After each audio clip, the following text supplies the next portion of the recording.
Hi, welcome back to Heretic Owl Tarot. My name is Liz, and I will be guiding you on this journey today.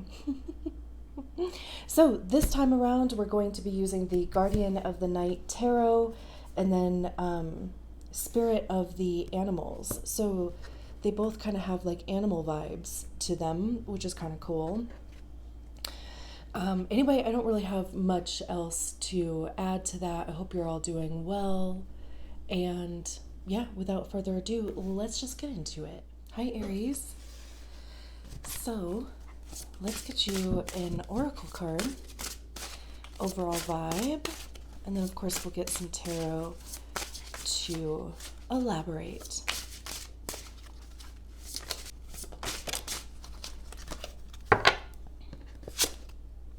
Ooh.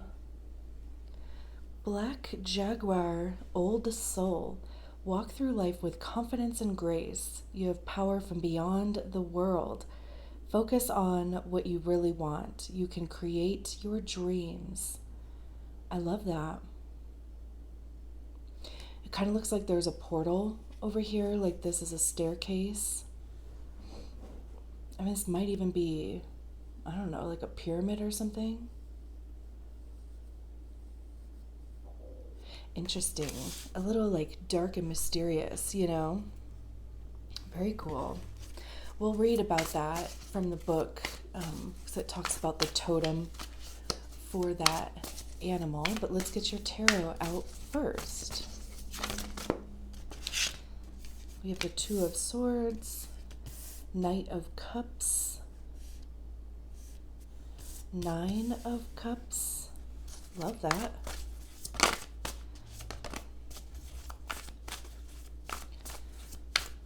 Talk about creating your dreams. Yep.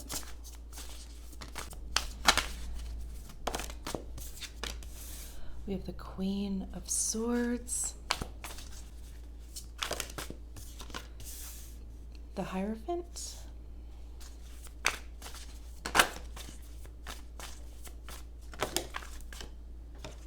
and the Ace of Pentacles. Seven of Cups at the bottom of the deck, Three of Cups. Okay, so let's start with the Black Jaguar and read a little more about that. It says lunar magic, mystery, charisma, power, profit, protection, passion, strength, stealth, sexual, grace, rebirth, and royal. If the Black Panther is your power totem, you are blessed with a fierce guardian. It is a spirit imbued with courage, grace, valor, and power. Panther is a symbol for the dark moon and all the things we can and must see beyond our earthly vision. Black Jaguar is the poet, prophet, protector, and artist. They are associated with old souls and those who, quote unquote, know. Jaguars are always happy to be alone, and they are never afraid. This fearlessness comes from knowing what lies beyond the veil, and that life is an illusion hiding in an eternal truth of life everlasting. If you are ever lonely, frightened, or lost, call upon the spirit of the Jaguar for company and direction. If Jaguar is your totem, she or he will be there for life's changes, growth, and discovery.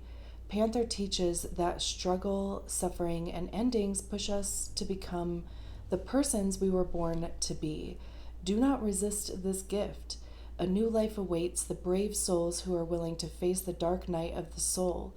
Wake up with the dawn and walk gracefully into the new world. Panther will be by your side. I love that. That's beautiful. And like for some reason I'm now like getting this feeling that this is a mirror. Even though, you know, they're not looking at the mirror. I don't know. I just kind of get this feeling that it's like looking within, like really looking at yourself, where you've been, where you're going, and almost, you know, kind of trying to get clear on that direction. And I also say that because we have the Two of Swords here to start. Swords are air, They have to do with our minds, our thoughts. It's also, truth and honesty, like divine truth. I also see swords as being the card of our ego, because that's generally where we hear our ego is in our minds, and our ego is created by the stories that we attach to experiences and feelings, right? Whether correct or not, whether they're our stories or whether they were imprinted onto us by, somebody else, they're there and they're part of our identity. They're part of, why we do what we do and why we don't do what we don't do. That's all, kind of more so in our minds. So the Two of Swords is about indecision, or, just kind of being at this impasse where you're just not quite sure what steps to take or what you want to do or what would be the best decision. It's interesting that it's paired with the Queen of Swords, because I feel like, the Queen of Swords is clear in thought. There's more confidence there. The Queen of Swords can be, and has been, described as being a bit cold hearted. And I guess that can be true because, again, right, we're dealing with swords, and there is an absence of feeling there. So it can come across as being cold, but also they're just, like very much able to like cut through the BS. Like I said, swords have to do with truth, and truth doesn't care about your emotions most times, right? But what's also interesting to me is that this frog is at basically like water level that looks like water to me. And the Queen of Swords, this owl, is flying above. So it's like, there's a picture from ground level, and then there's the greater picture from above. So that might be just a little bit of a shift to make, because it's like if you're looking, if you're sitting there and you're looking straight forward, you're only going to be able to see so much, right, in front of you and in your peripheral. But if you're above it, you can see, just a greater picture of it. So maybe shifting the focus to a more bigger picture, right? It's also interesting because we go from the Two of Swords to the Queen of Swords, and they only have one sword here. So there is clearly, a decision made or some sort of communication. There is some level of, clarity that comes here too. And then we have the Knight of Cups afterwards. And the Knight of Cups is like the Knight of Shining Armor, or the Knight in Shining Armor, I should say. Knight of Shining Armor, what? Of the tarot. They usually come in and save the day, or, like they give you that thing that you most desire type of thing, because cups have to do with our emotions, right? It's very heart center, it's love, but, and of course it doesn't have to be romantic love, it can be, but it's, what is your relationship to love? What is your relationship to love with yourself? How do you give love? How do you receive it? And the Knight of Cups, knights are generally messengers. They're offering the Ace of Cups here. So that's kind of where, that whole shtick comes from with the Knight in Shining Armor. So there could be an offer coming in here. I mean, you could be the one making the offer too. Like, you could be putting something out into the world that comes from your heart space, that is created from a place of love. Or, there would be something being offered or given to you that is going to hit you in the feels. Like, it's going to make you feel really good. What's also interesting is that both of these cards are looking at the Nine of Cups. Like, the frog is looking at the Knight of Cups. So, it could be looking forward to whatever the Knight of Cups is for you, whether that is, like an offer or being able to offer something. And then the Knight of Cups is looking at the Nine of Cups, which, the Nine of Cups is your dreams coming true. It's wish fulfillment. I mean, we'll get there. I know we're getting a little ahead of ourselves, but I just think that's kind of interesting how it worked out that way. And then the Hierophant, this is a card of Taurus. There doesn't have to be a Taurus around, just pointing that out.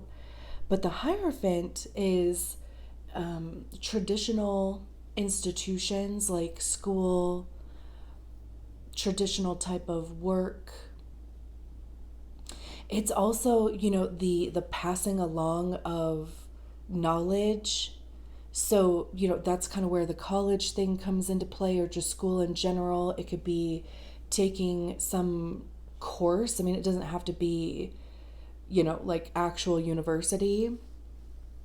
It could be astrology, right? I mean, it can be anything that's like kind of passed down knowledge, but it also talks about a mentor, being a mentor or being mentored. We can see this rat here, and then there's all these other little rats are kind of looking up to them. So there's a community aspect as well. But there's also this level of discernment that goes on with the Hierophant too, because it's like you don't want to just kind of blindly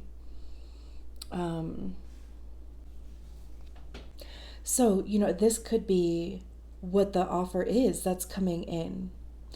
I mean, you could be meeting a mentor, somebody that can just kind of help you get to that next level that you want to get to. You could be, deciding to take a course or learn something new in a field that does give you this feeling of, just having your heart full. It could even be stepping outside of whatever the Hierophant is for you, because it also talks about kind of being put in a box, whether you built that box or it was built for you. And by box, I mean, like societal expectations, cultural expectations, your own, expectations, family, right? Like most of us have a tendency to kind of walk that path that was kind of set for us, right? And then we know for, a long time that that's not really comfortable. And, we start kind of looking at other ways, like what other possibilities are out there for how I can live this life, right? Like that could be what this is. And then, like I said, the Nine of Cups is wish fulfillment. It's your dreams coming true, getting everything that you wanted. What's interesting too is like when this card was first laid down, I was looking at, these 7 cups here, and then there's 2 cups up at the top. I mean, obviously 7 and 2, equals 9, but then we have the 7 of Cups at the bottom of the deck. And, the 7 of Cups talks about having options. It's a little bit of the like Marie Kondo effect of, kind of going through the options that you do have available and seeing which ones feel good and keeping those and getting rid of what doesn't feel good. And then the 2 of Cups is about relationship. It's like shared values. It's meeting, that partner that, like your goals align, your values align. You each have your full Ace of Cups. It can, of course, be romantic. It doesn't have to be. It could be a business partner. It could be a friendship. It could be a mentor. Like I was saying down here with the Hierophant. So, there could just be somebody or something that's coming in that, it's going to affect things in a good way to where it's going to start like moving you towards your vision. Because we also have the Ace of Pentacles here, which is a new opportunity. This could be a new job. It could be a gift coming in. Pentacles have to do with our money, how we get it, how we save it, how we spend it. It's our time, our physical body, literally anything in the 3D. It's our home, our possessions, the resources that we have. And aces are about new beginnings. So it's something new that would be coming in here. And it would be because of this situation. So it's like this whole thing is creating this opportunity, or even, like allowing this opportunity, the space or the energy to come in, which is beautiful. I love that. And then, like I said, the Seven of Cups is about options. And we can see in the Seven of Cups, there's something different in each one of these cups. There's a heart here, a lion, a moon, a key, a wreath, a tree, some, stardust here. And we can see this rabbit, kind of looking at them. So again, right, I mean, there's maybe just multiple options coming up. There could be multiple cups being filled here or fulfilled for you here. And then we have the Three of Cups after that, which is a card of celebration, support from others, networking, friendships. The Queen of Wands, Two of Pentacles, Ten of Pentacles. So yeah, good stuff coming, good stuff happening, good stuff coming. I love this for you. And I'm going to leave it there. Thank you so much for allowing me to read your cards. I'll talk to you soon. Bye.